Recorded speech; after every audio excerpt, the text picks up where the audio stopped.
¿Qué tal? Saludos, buenas noches de nuevo. Después de repasar la actualidad de Noticias Comunitat Valenciana, comenzamos ahora en Canal 7 Televalencia. Hoy, como les hemos anunciado, un programa especial porque contamos con un invitado especial. El pasado 1 de diciembre presentaba su dimisión como presidente de la Fundación del Valencia Club de Fútbol. Dicen que su papel ha sido clave para que se llevara a cabo finalmente la venta del Valencia Club de Fútbol. Vamos a hablar del largo proceso de venta, del pasado, del futuro del Valencia y también, ya les anuncio, vamos a hablar de economía y de política, porque no todas las noches tenemos la oportunidad de tener en nuestro plató a un catedrático de economía. Aurelio Martínez, buenas noches. Buenas noches. Gracias por la presentación. Y bienvenido. Bien, hombre, ahora y la casa esta me recuerda a tiempos pasados muy agradables, por lo menos para mí. Disfrutando de nueva etapa, como nos contará a lo largo de esta entrevista. Sí, más descansada, espero, más relajada. Sobre todo relajada. Por lo menos espero. Muy bien. Y como han visto, esta noche me he querido arropar. ¿Y de qué forma? Porque como vamos a hablar de un proceso largo, de todo lo que ocurrió, hemos querido estar con los mejores periodistas deportivos y los tenemos en esta casa. Esta noche bien arropada, todo un privilegio personalmente para mí. Hablamos de todo un veterano, profesional. Julio Insa, buenas noches. Buenas noches a todos, un placer y bienvenido. Estar contigo. También en esta casa presenta un programa deportivo. Hablamos de Paco Lloret. Buenas noches, Paco. ¿Cuánto tiempo sin verte, Silvia? La verdad es que sí, hace un ratito. Buenas noches. Bienvenido. Por cierto, Aurelio, todo un privilegio tener a los dos porque comparten instalaciones, comparten plató de televisión, pero no es fácil verlos juntos, ¿eh? Bueno, es un privilegio. Usted ha tenido la culpa. ¿Has tenido la culpa? Sí, pues enhorabuena. Honradísimo, porque para mí son dos muy buenos amigos, o sea que fantástico. Venga. Pues empezamos y qué mejor que hacerlo, si me permiten, conociendo la trayectoria profesional de nuestro invitado especial hoy en Ágora, en Canal 7, Aurelio Martínez.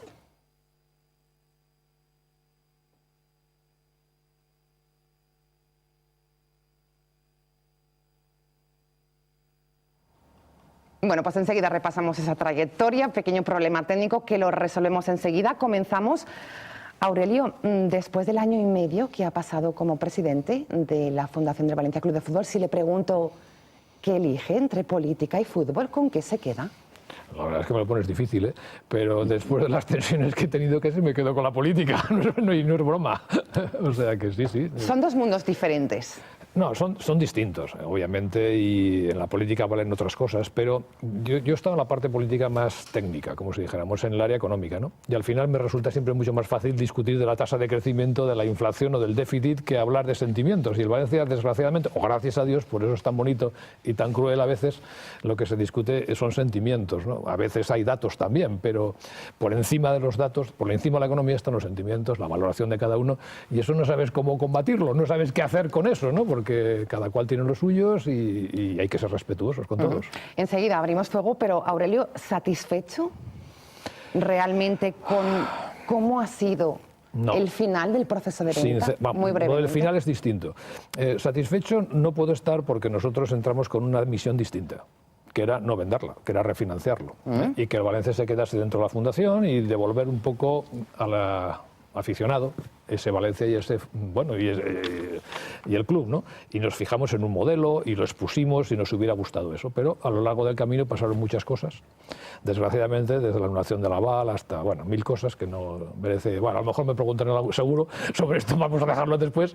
Y una vez iniciado el proceso de venta, que no quisimos ninguno de la fundación y estuvimos a punto de marcharnos, fue una de las primeras veces que dije de marcharme, pues una vez iniciado, yo creo sinceramente que la opción por la que se ha optado es la mejor, claramente. Con lo cual, a la respuesta a la pregunta que yo le hacía, satisfecho, sí, pero con lo que nos ha explicado. Sí, pero. Exacto. Muchos peros, Julio, porque claro, este hombre llegó para reflotar el club, no para venderlo, ¿no? Así es. Y bueno, ahí empieza la historia, que ahora creo que se manipula constantemente, se miente, y yo cuando conocí a Aurelio Martínez, que le conozco muchos años, más de 20, él me explicaba que el proyecto inicial era refinanciar la deuda, buscar un inversor para el campo, que el camino era una travesía en el desierto, buscar cómo salvar o eludir la asistencia financiera, y cuando ya todo eso parecía que llevaba buen camino, el día 11 de diciembre, ha hecho más de un año, apareció Bankia para decir que ponía el club a la venta. Todo eso transformó de lo que se dijo que llevaba camino a lo que después ocurrió, pues ya es una historia que es de enmarcar.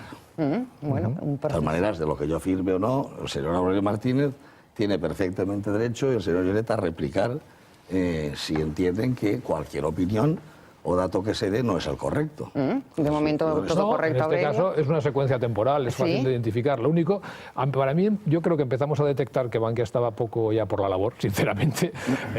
Primero con la sentencia de Laval, porque claro, la sentencia de Laval nos coloca a todos en una situación muy complicada. La Generalitat, porque no puede apoyar un aval que le ha dicho a la jueza que no. A Bankia dice, a ver si ahora me quedo yo con el Valencia. Entonces se queda descolocado.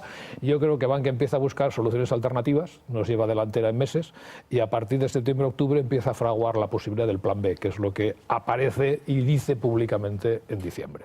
Y eso nos trastocó totalmente, claro. Ese es un poco el tema, ¿no? Paco Lloret, en torno a muchos detalles, tampoco es cuestión esta noche de analizarlo, ¿no? Pero además, eso ya has pasado. Nos daría para muchos capítulos. Sí, fue el 10 de diciembre, exactamente fue el 10 de diciembre, y en el terreno de la hipótesis, el tema del aval, yo recuerdo la entrevista radiofónica que tuvimos, Aurelio siempre insistió en que eso había condicionado mucho todo el proceso. Siempre. ¿Qué hubiera pasado si no hubiera jugado ese papel decisivo? ¿Cómo hubiera sido ese otro proceso sin el interés de la Generalitat por recuperar el aval? Pues vamos a ver, la Generalitat, cuando se reúne con nosotros en la primera... Yo estaba entonces de vicepresidente económico, no estaba de presidente, estaba... Federico Barona, lo que nos dice claramente es que nos va a apoyar a tope y que va a tener el aval y que va a respetar el aval y que vamos a refinanciarlo, punto. Y además sin ninguna, ningún viso de duda, ¿no? Y empezamos las reuniones negociadoras con eso, ojo, con Bankia. Y Bankia tampoco se mostró contraria a eso, sino todo lo contrario, porque tenía un aval de la Generalitat. Entonces, bueno, Bankia tiene negocios con la Generalitat por 1.500 millones de euros. No estamos diciendo que esto sea su negocio, hay muchas más cosas. Por lo tanto, dentro del paquete global de negociación, esto era una parte más y no la más importante, un aval. Otros son préstamos. Entonces, ¿qué implicaba todo eso? Implicaba que yo creía, y así lo dije al principio, si se cogen los cortes, que la negociación podía ser corta. De hecho, pensamos que iba a ser corta, sinceramente, yo lo dije. Pero claro, a los pocos, yo diría a los pocos días o a las pocas semanas, sale la sentencia de Lavao, de la jueza Lavao. Y eso yo creo, de verdad, que distorsiona totalmente. ¿Y qué hubiera pasado si no hubiera pasado eso? Pues yo creo que se hubiera llegado a un acuerdo. Sin lugar a dudas. Con aval de la Generalitat se hubiera llegado a un acuerdo. Y con el compromiso de devolver. Ahora, eso sí, como muy bien ha resumido Julio, una travesía al desierto muy larga, porque tú tienes que devolver ese dinero, ojo, ¿eh? Pero eso yo creo que explicado a los socios, pues yo creo que se hubiera aceptado. ¿Se hubiera entendido? Sí, Julio, ¿se hubiera entendido? Sí, porque al final aquí lo que se trata es de que ni el señor Aurelio Martínez ni el señor Salvo han mentido en relación al proceso de venta del Valencia. Ellos se encuentran dentro de una vorágine. Yo recuerdo la cara de estupefacción el día de la Junta de un Aurelio Martínez contrariado, abatido, no esperaba, mucho menos en el corazón de la Junta General Soberana del Valencia, que Bankia adoptara esa decisión de poner a la venta el club.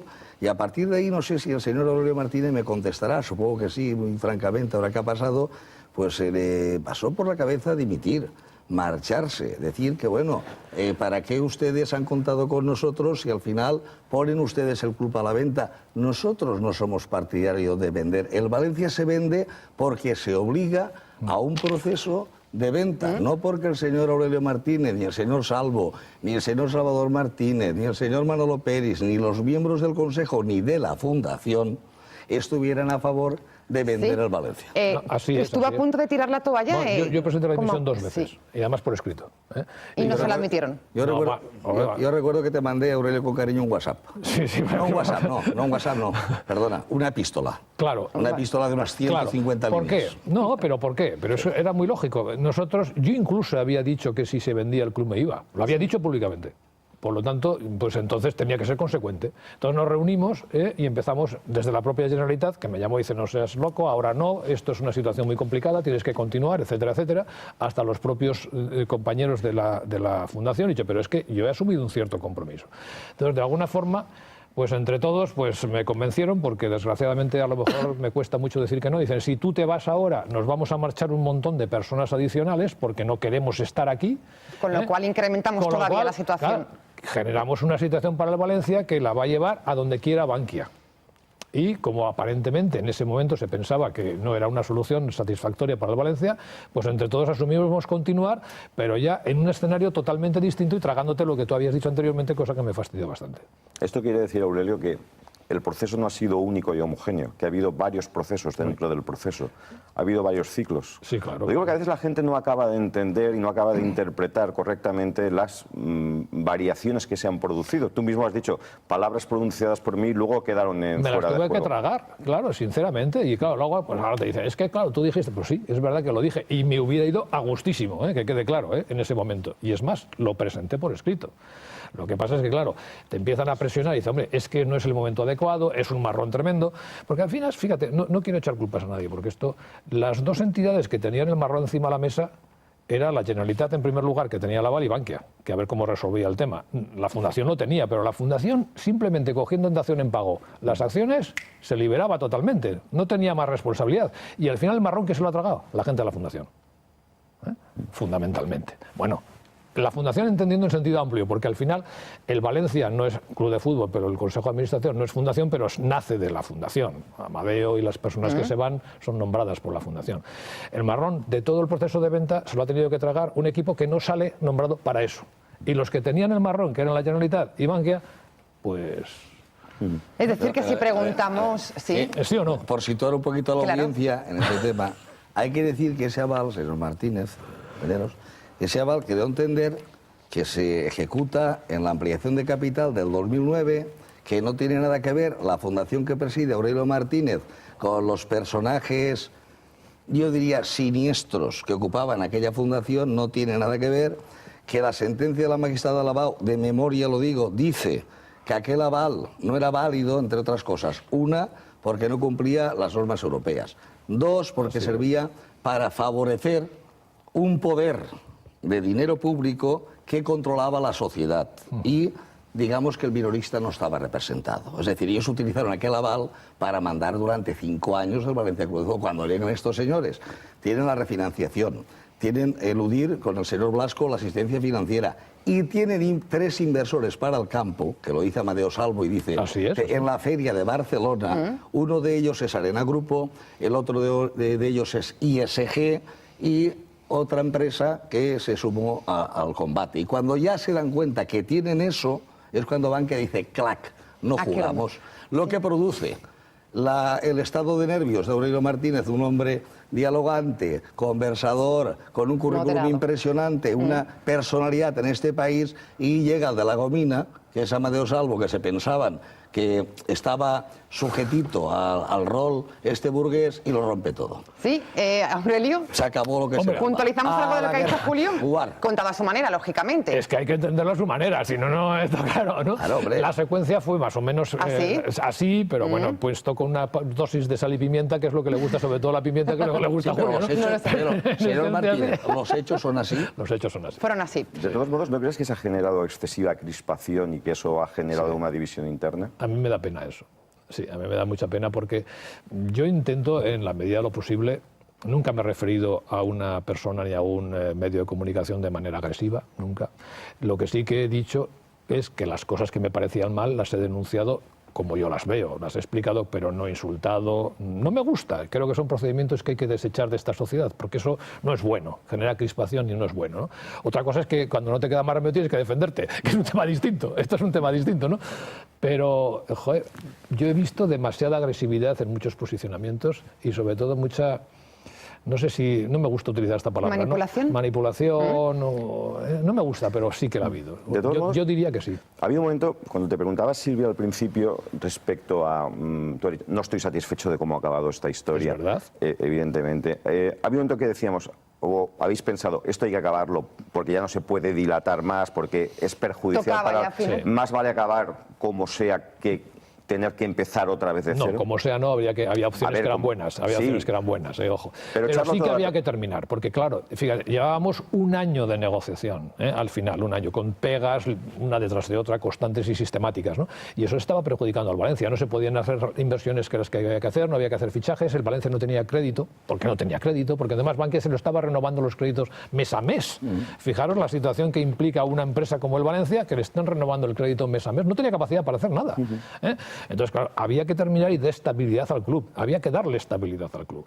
Entonces, había que elegir de entre las opciones que había la que nos parecía que deportivamente, además de económicamente, la que deportivamente nos ofrecía más credibilidad. Las otras también tendrían sus ventajas, pero la que deportivamente tenía más capacidad y más credibilidad, sin lugar a dudas, era Meriton. ¿Por qué?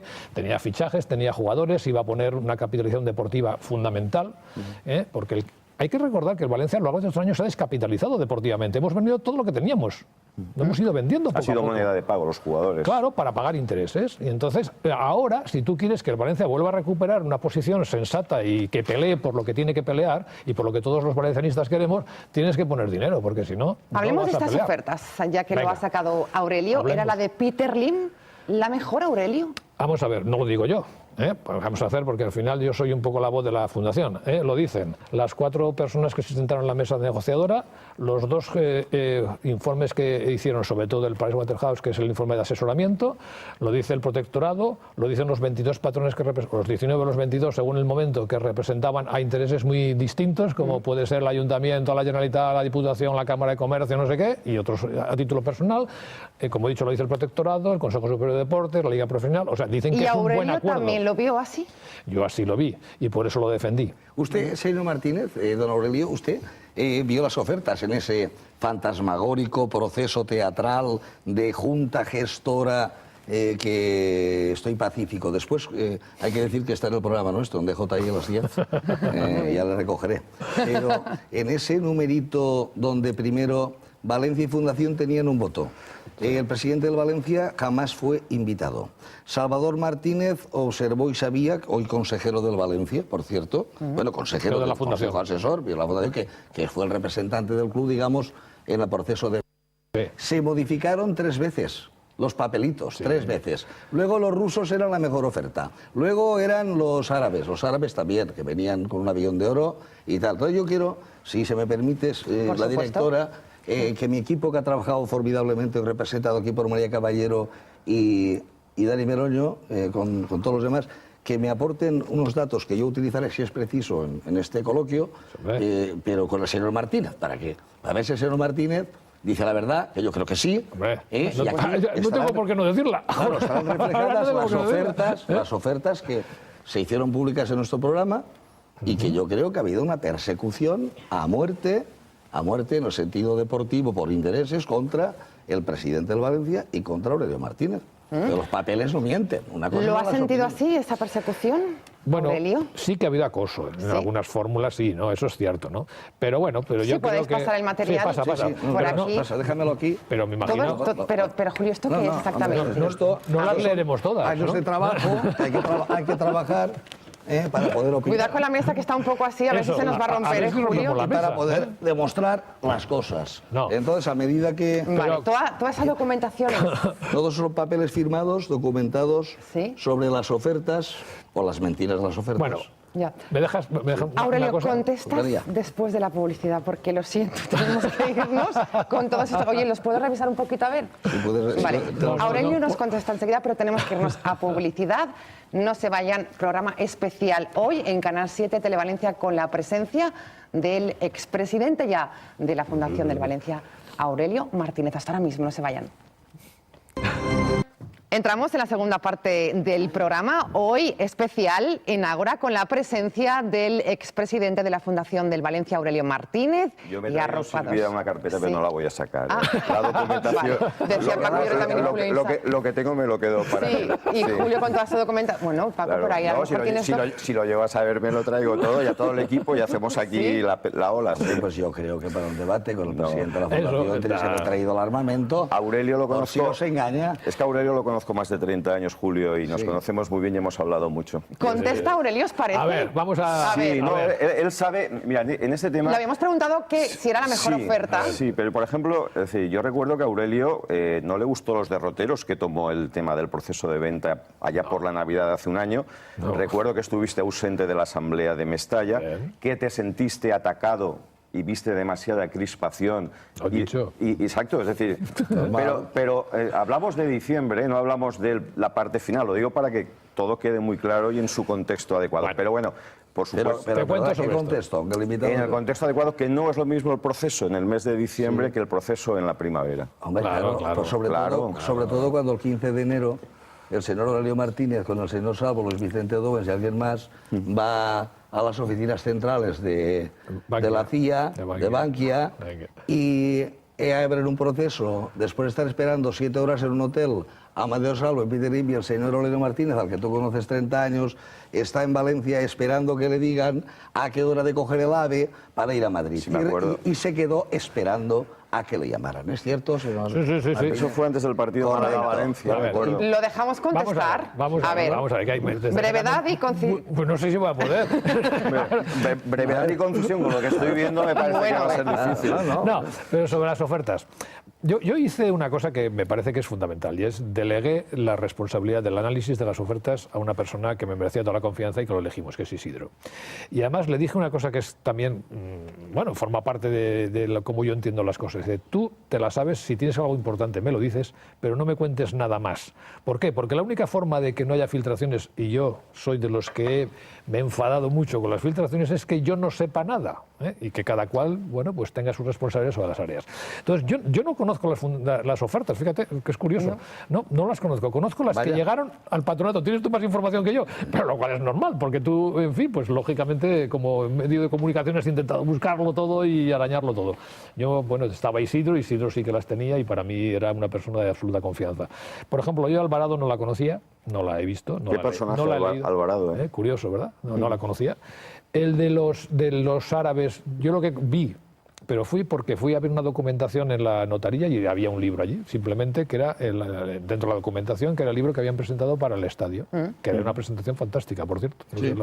La presentación del libro era fantástica. Es lo único que conocí de la Está ahí, ¿verdad? Pues eso. Y de las otras, obviamente, sí que conocí más cosas, pero sobre todo a raíz de que por ahí se emitiera el informe resumen. O sea, por ahí se hizo un informe resumen con la valoración de todos ellos, destacando los puntos más importantes. Y le permitió tener Teníamos la documentación para contrastarlo y en ese momento las que presentó Price sí que las vi, claro, esto no lo puedo hablar. Muy breve, Paco y Julio, ¿era la mejor oferta la de Peter Lim, Julio? Desde el 15 de enero dije yo que era la mejor oferta porque tenía buenos contactos con los que había presentado las ofertas y porque además es que no había otra. ¿Paco? Yo no lo tengo claro. ¿Por qué? Pues porque creo que el proceso se vició, porque el proceso me hubiera gustado que hubiera sido diferente y porque probablemente incluso Aurelio lo ha explicado bien, al final el proceso tuvo que seguir muy condicionado por todo. Probablemente al final de todas era la más realista. Era la más realista. Sí, yo, por matizar un poco, fíjate, sí que es verdad, como siempre, todo eso como lo miras, ¿no? A mí me parece que había como mínimo un par de ofertas serias, dos, pero una creo que estaba muy escorada a la parte más inmobiliaria. Hablamos de Wanda. No, la de Wanda, fíjate, no la contemplo a pesar de que para mí hubiera sido una buenísima oferta. Ojo, pero yo creo que el propio señor Wan se quitó del proceso, él mismo, por la razón que fuere. Porque cuando haces la segunda ronda hombre, ¿qué quiere decir cuando aquí dices que vas a respetar al pequeño accionista? ¿Qué entiendes tú por respetar al pequeño accionista? Pero no apareció nadie a negociar esa segunda ronda con la gestora, con lo cual él mismo se autoeliminó. Y es una pena porque estoy convencido que ese sí que hubiera sido una oferta buena, fíjate, estoy convencido. Entonces, de las dos más que quedaban, que era Cerberus y Lim, la de Cerberus, el problema es, yo creo que había gente honorable, que habían hecho un esfuerzo tremendo por la parte deportiva, pero quedaba escorada desde la perspectiva mía, siendo respetable, insisto, a la parte inmobiliaria, lo digo con franqueza, ¿no? Mientras que por la parte de Meriton, lo que le daban más importancia y le daban más peso era la parte deportiva. Entonces, claro, si tú estás vendiendo el Valencia respetando que tú vas a devolver toda la deuda y por lo tanto la fundación quedaba absolutamente limpia de deudas, ¿por qué tienes que decantarte en un proceso de selección? Pues porque el Valencia quede deportivamente lo mejor, creo yo. Y eso es un poco lo que condicionó, bueno, me parece. Pues la mejor, la más realista, la de Peter Lim. La mejor es la de Peter Lim, es la única, porque Bankia dice que el 15 de enero, si la memoria no me falla, del 2014, a las 2 en punto de la tarde abrirá los sobres. El señor Aurelio Martínez está de vacaciones en Navidad. El 15 de enero abren los sobres. Y los sobres eran los que cuando yo repartía en correos.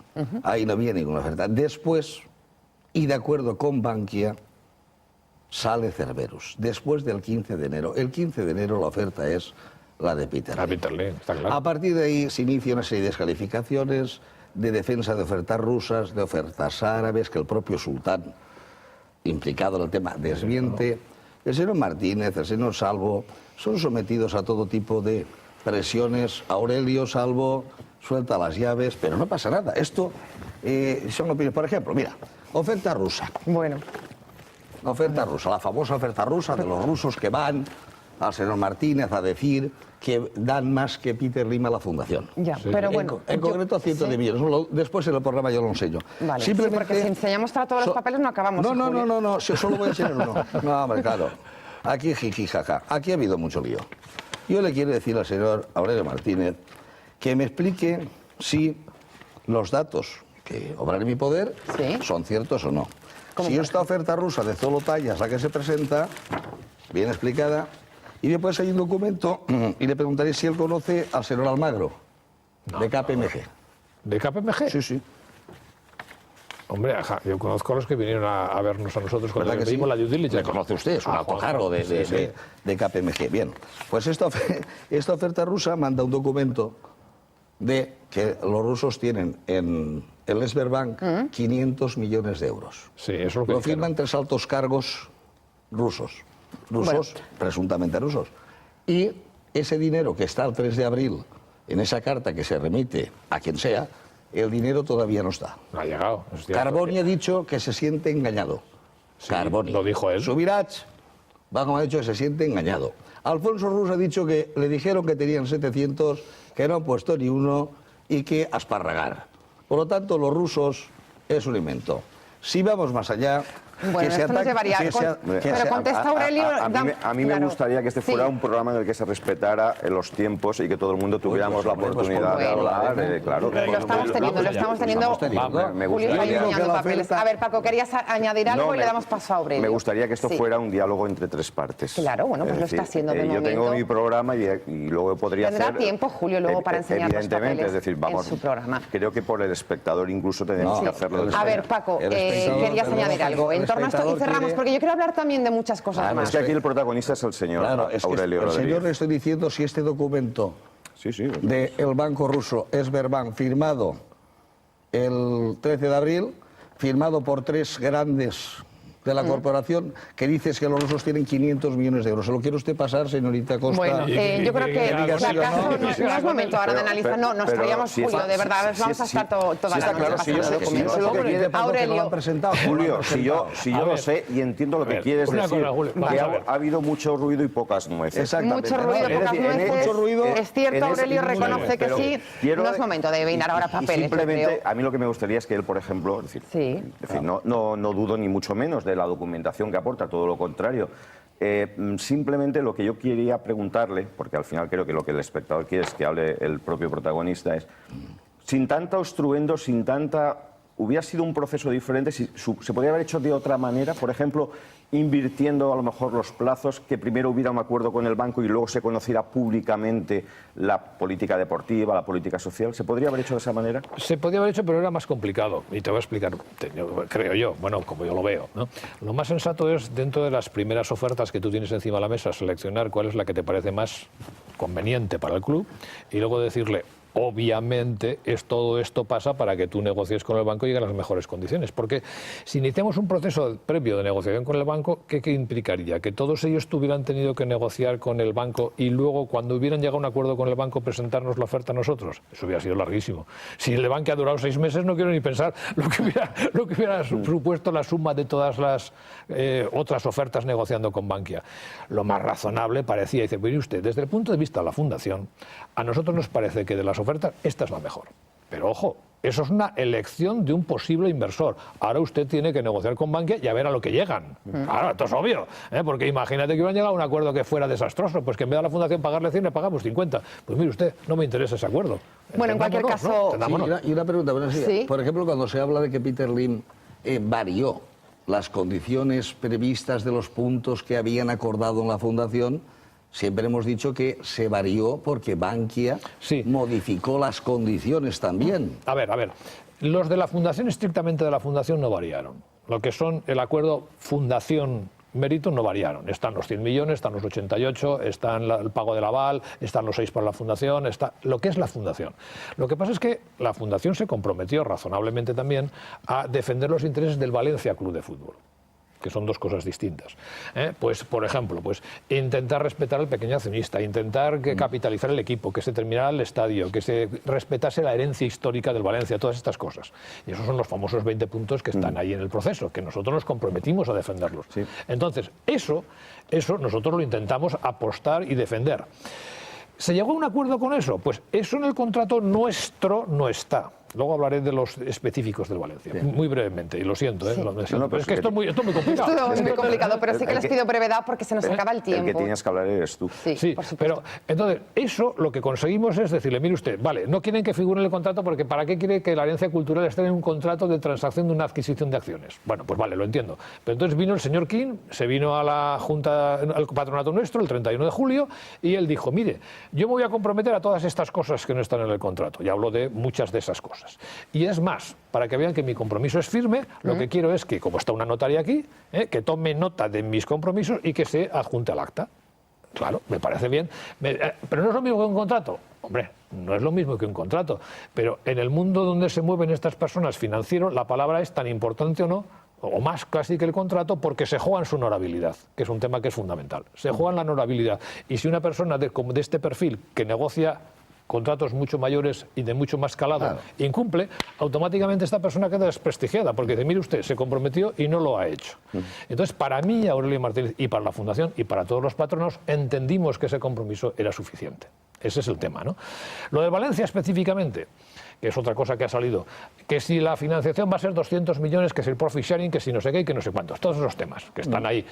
Nosotros, la Fundación, nunca estuvimos invitados al proceso de negociación bilateral de Bankia con Meriton para las deudas y los temas específicos de Valencia. Nunca. Y por lo tanto, la información que tengo es la que me llega porque te cuenta Amadeo, porque te cuenta no sé qué o porque sale lo que son cuantos. Pero yo no tengo acceso directo a esa información. Lo que sí que puedo decir, en beneficio de las dos partes, es que si yo ya tengo el contrato de venta y soy el propietario, negociaré las mejores condiciones que pueda con Bankia porque la cuenta que me trae, porque luego tengo que pagar yo, que yo soy el propietario. Y Bankia también intentará, por la cuenta que le trae, defender las posiciones de Bankia de la mejor manera que sepa y pueda. Y entonces yo entiendo que como los dos intereses al final llegaron a un consenso, pues ese consenso será razonable para ambos. Por ejemplo, voy a poner un ejemplo y lo dejo ya, y lo siento, perdona. No, para nada.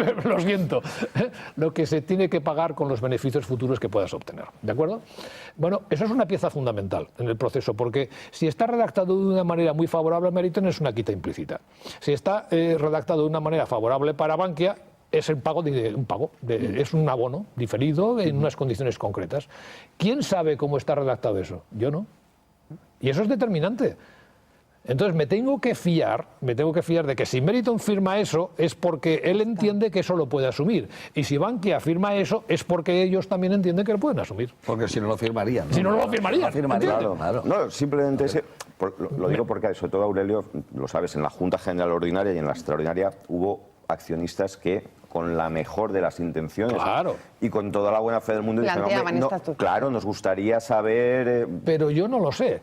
¿Por qué? Porque, y además, es que, ¿y usted cómo no? Pues mire usted, no lo sé, porque es una negociación bilateral Bankia-Meriton, donde hay un acuerdo de confidencialidad, y en este caso, como son ellos dos solos, sí que se respeta la confidencialidad. Señor Martínez, disculpe, sí que sabrá, supongo, o me podrá confirmar o desmentir, si cuando aparece ese famoso contrato, Bankia, Meriton, etcétera, etcétera, toda la que se ha liado, ¿hay una videoconferencia grabada ante notario por parte de algún componente de Meriton Holding en el patronato?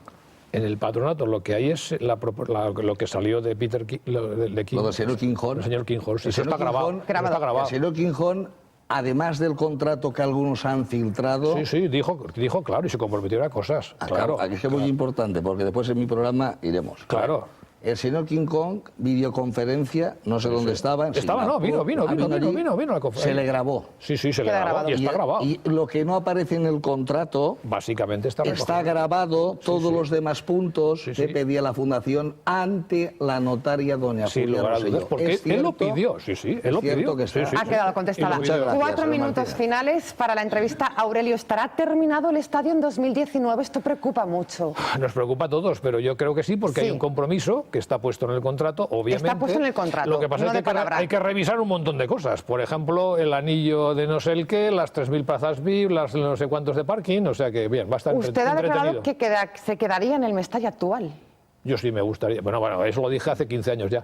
O sea, que eso no es de ahora. Y además, algunos de aquí lo hemos discutido y debatido, pero eso es nostalgia. Vamos a ver, hay una sentencia en este momento que hay que ejecutar y hay que tirar medio Mestalla. Claro. Por lo tanto, no se por puede. la reforma que se hizo claro, en el pero año 96. si pudiera elegir, Si pudiera elegir, se quedaría en el Mestalla. No, tiene ¿Y qué hay mejores salidas. de la sentencia que dice o no dice? Cuando el Tribunal Supremo pasan 5 años y no ejecuta la sentencia, ya está caducada. Bueno, ¿Eso pero es verdad o no? no, yo no lo digo, jurista, digo yo por no soy aprender. jurista. Hemos aprendido economía, derecho, intereses financieros, microcréditos. Por lo tanto, no. Da la impresión Máster. que ya desde el ayuntamiento la alcaldesa ha mandado algún recado, sí. Diciendo que no se puede. Yo sé que no se puede, pero nostálgicamente, vamos a ver, Pero tendríamos... a mí no me lo vas a contar, lo que ya lo pues, sabes, ya lo que tiramos. representa Vamos a ver, Mestalla. es un campo con historia, es un campo que remozado es muy, muy presentable. Es el campo más antiguo de Primera División. Exacto. Es un campo que ahora como está lo puedes presentar, cuando tú pasas por el avión encima, es una preciosidad de campo y de estadio, con 4 euros que nos hemos gastado, que se han gastado en el tema, ¿no? A mí me gusta. Ahora, sé que no es posible, pues sé que no es posible, has metido 150 millones en un nuevo estadio, hay una sentencia que te obliga a demoler no sé cuántas gradas, ya lo sé.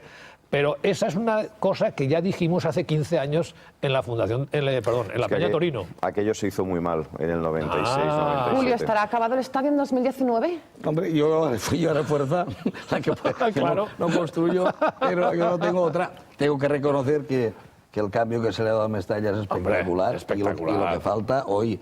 Mira, el otro día venía Luis Herrero, un periodista, y le daba una vueltecita por Mestalla. Él es del Madrid, a muerte. Sí. Y yo le digo... No me digas que es perfecto. del Madrid Luis Herrero. Es que nadie es perfecto. No te cuento nada, ¿no? Y ayer estábamos whatsappeándonos con 1-3. Me decía Mortimers, y ya te apañaré yo ya. Bueno, y decía, oye, la verdad que esto es increíble. Es una imagen de club. Claro. Valencia creo que es la ciudad que quiere decirlo todo. Creo que la 7ª del mundo ya en visitantes, que eso es muy importante, en turistas. Claro. Y cuando llevas al turista a ver Mestalla, pues oye, el efecto ciudad. Tenemos una ciudad. Tengo 3 sensacional. preguntas de la calle, tengo que meterlas porque si no el ciudadano se va a quedar. Los ciudadanos mandan. No, si simplemente Son muy breves las de la apostillar calle. a Aurelio lo que ha Sí. dicho del campo, es decir, los que amamos Mestalla, los que hemos escrito libros de Mestalla, Claro. entendemos que es poner en valor tu propia historia. Claro. Y eso es un valor añadido importantísimo para cualquier entidad, que antes realmente no se había tenido la sensibilidad suficiente, lo cual... A mí, por mi visión, igual que Aurelio del fútbol y por las charlas que hemos compartido, pues me costaba mucho de aceptar. Pero bueno, pero no tiene solución, que quede claro, que quede claro. Bueno, vamos con esas preguntas Venga, esta noche para nuestro invitado especial, Aurelio Martínez, la primera de la calle. Tras 1 año y medio al frente de la Fundación, ¿crees que la echarás de menos? Hombre, Sí, pero no sé si para bien o para mal, que quede claro, no tengo tan claro. Y eso que he hecho unos buenísimos amigos en la Fundación y probablemente el mejor recuerdo que me llevo de ahí es el grupo y la peña que hemos hecho y que nos entendíamos muy bien y nos hemos apoyado.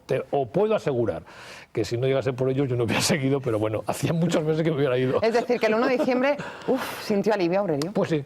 Sí. Hombre, vamos a ver, al final todo tiene sabores agridulces, ¿no? Porque te quedas el que no has hecho todo lo que tú querías hacer, te quedas con lo bonito de los amigos y la amistad que has tenido, tienes los costes que has tenido, en fin, pero bueno, al final te tienes que quedarte con lo bueno. Oye, lo malo... Se pasa. Segunda pregunta. Tiene al doctor con su Zaragocí, claro, que le decían, oye, por favor, ¿qué receta tienes que nos duele el estómago? Exacto, para los ardores de estómago. Su eminencia dijo, es fácil esto es un cóctel de tranquimacín con zumo de limón. Ya está. Vamos con la segunda pregunta, Aurelio Martínez. Aurelio, ¿cuál ha sido tu cargo profesional que más ha marcado tu carrera? Cargo profesional político. Fíjate, el que más repercusión mediática ha tenido ha sido curiosamente el de la Fundación. Y Aurelio fue consejero. Es terrible, es terrible lo que voy a decir. Es terrible. Y candidato al ayuntamiento. Y candidato a la alcaldía. Claro, pero esto más, porque lo de la candidatura es un tema pasajero. Cuando tú haces unas elecciones y tal... Bueno, pero consejera, Aurelio. Ya, pero lo que más marca... vamos a ver. Te lo digo así como un detalle que no sé si es significativo, no lo sé. Hay mucha gente seria, obviamente, que estará diciendo, pero este tío que está diciendo, es verdad, ¿no? Pero cuando vas por la calle se acercan muchos, te dan las gracias y uno te pide una foto y tal. Eso nunca en la vida te ha pasado en la política. Eso es el fútbol. Porque esos son sentimientos. Es que el fútbol es el sentimiento y el otro es más por eso debate. transforma tanto a las personas y las engancha. Claro, ese es el tema, ¿no? Está usted en el gobierno, señor Martínez, que tiene responsabilidades de alto funcionario de este país, sí, que está usted en la Moncloa, en astilleros navales, que está usted en la lotería. ¿Y a qué me importa que estaba yo en la lotería? Por la calle. El anuncio de la lotería y no le conocían. Y llega usted aquí en la liga y ahora no puede ir por la calle. Digo yo que el anuncio de la lotería no era cosa tuya, de la lotería de Navidad. Sí, lo elegíamos. Bueno, era el debate más serio que había que haber en los días de la anuncio de Navidad. A ver qué anuncios hacía. O sea, que tú conoces al calvo de la lotería. Bueno, pues a ver si nos lo trae. Cuando estaba yo se presentó. ¿Sí? Se presentó, pero ya estaba mayor. Es que han pasado años, ¿eh? Venga, pues la última pregunta de la calle para Aurelio Martínez. Aurelio, ¿cómo es Peter Lim en persona?